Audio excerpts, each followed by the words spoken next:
যখন এগরার খাদিপুলে তৃণমূলের পঞ্চায়েত সদস্যের বাড়িতে বিস্ফোরণ হয়, 9 জন মারা যায়, তখন মাননীয় মুখ্যমন্ত্রী তার প্রধান উপদেষ্টা আলাপন বন্দ্যোপাধ্যায়ের মাধ্যমে এই বেআইনি বাজি কারখানা নিয়ন্ত্রণের জন্য সুনির্দিষ্ট পরিকল্পনা ইত্যাদি ঘোষণা করেছিল, বাজি হাব ইত্যাদি। 2 বছর হয়ে গেছে। রাজ্যে যে মুখ্যমন্ত্রী বা তার প্রশাসন শুধুমাত্র টিভির পর্দায় আর খবরের কাগজে আছে, মিথ্যা ছাড়া সত্য বলে না।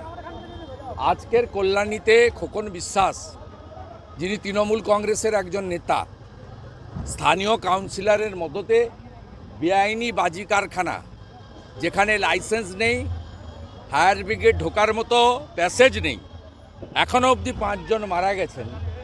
এর দায়ভার রাজ্যের পুলিশ মন্ত্রী, মুখ্যমন্ত্রীকেই নিতে হবে।